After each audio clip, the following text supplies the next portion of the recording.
എല്ലാ കൂട്ടുകാർക്കും ഏഞ്ചൽസ് ഗാർഡന്റെ പുതിയൊരു വീഡിയോയിലേക്ക് സ്വാഗതം. ഞാനിന്ന് പരിചയപ്പെടുത്തുന്നത് രണ്ട് തരം ഹാങ്ങിങ് പ്ലാന്റ്സ് ആണ്.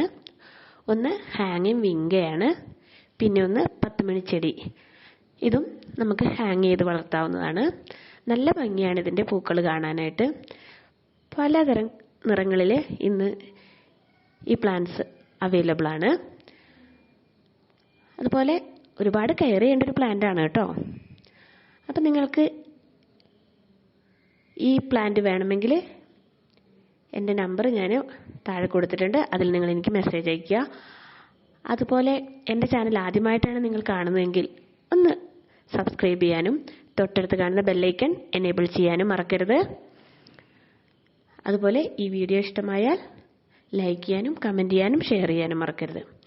നിങ്ങൾക്ക് ഈ പ്ലാന്റ്സ് വേണമെങ്കിൽ ഈ വീഡിയോ സ്കിപ്പ് ചെയ്യാതെ കാണണേ. നമ്മളിത് ആദ്യമായിട്ട് കാണിക്കുന്നത് ഹാങ്ങിങ് വിങ്കയാണ്. ഇതിൻ്റെ ഒരു വീഡിയോ ഞാൻ മുമ്പേ ചെയ്തിരുന്നു കേട്ടോ. വിങ്കയുടെ അതേ കെയറിങ് തന്നെയാണ് ഈ പ്ലാന്റിനും വേണ്ടത്. ഏറ്റവും കൂടുതലായിട്ട് നമ്മളിത് ശ്രദ്ധിക്കേണ്ടത് ഇതിൻ്റെ വാട്ടറിങ് ആണ്. നമ്മൾ ഒരുപാട് വെള്ളം കോരി ഒഴിച്ച് കഴിഞ്ഞിട്ടുണ്ടെങ്കിൽ ഈ പ്ലാന്റ് പെട്ടെന്ന് നശിച്ചു പോകും. അപ്പോൾ ഇതിൻ്റെ മണ്ണ് നനവുണ്ടോ എന്നൊക്കെ നോക്കിയിട്ട് മാത്രം നമ്മളിതിന് വെള്ളം കോരി ഒഴിക്കുക. അതുപോലെ വെള്ളം ഒഴിച്ചു കൊടുക്കുമ്പോൾ നമ്മൾ ആദ്യം പ്രത്യേകം ശ്രദ്ധിക്കേണ്ടത് അതിൻ്റെ ലീവ്സിലൊന്നും ഒരുപാട് വെള്ളം കോരി ഒഴിക്കാതെ പ്രത്യേകം ശ്രദ്ധിക്കുക. കാരണം ലീവ്സിലൊക്കെ വെള്ളം നിന്ന് കഴിഞ്ഞിട്ടുണ്ടെങ്കിൽ അതിൻ്റെ ലീവ്സൊക്കെ ഒരു മഞ്ഞളിപ്പ് വരികയും അതുപോലെ തന്നെ ആ ചെടി പെട്ടെന്ന് നശിച്ചു പോവുകയും ചെയ്യും. പിന്നെ നമുക്ക് അത്യാവശ്യം നല്ല സൺലൈറ്റുള്ളിടത്ത് തന്നെ നമ്മൾ ഈ പ്ലാന്റ് സെറ്റ് ചെയ്യാം. പിന്നെ നമുക്ക് വേണ്ടത്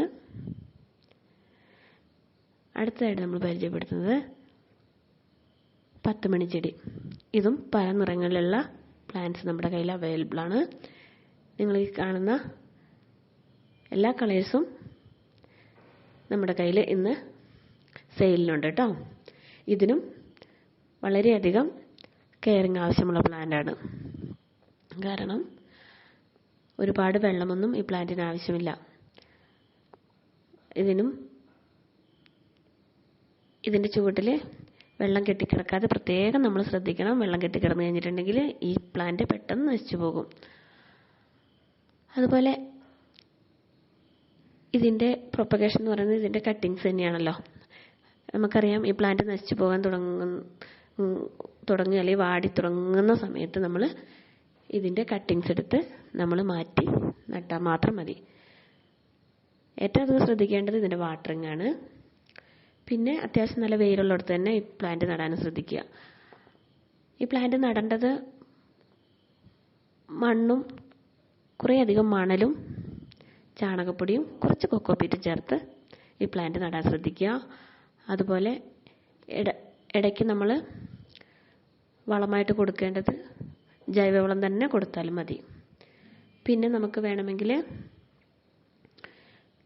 ഇത് ലിക്വിഡ് രൂപത്തിലുള്ള ഇതും നമുക്ക് ഒഴിച്ചു കൊടുക്കാവുന്നതാണ്. അതായത് ചാണകപ്പൊടി വെള്ളത്തിലിട്ട് വെച്ച് പുളിപ്പിച്ചതിന് ശേഷം 3 ദിവസം കഴിഞ്ഞ് നമുക്ക് ഡൈലൂട്ട് ചെയ്ത് ഒഴിച്ചു കൊടുക്കാവുന്നതാണ്. അതൊക്കെ ഇതിന് നന്നായിട്ട് ഫ്ലവർ ഉണ്ടാകാൻ സഹായിക്കും. അതുപോലെ കുറച്ച് എല്ല്. Thank you for watching.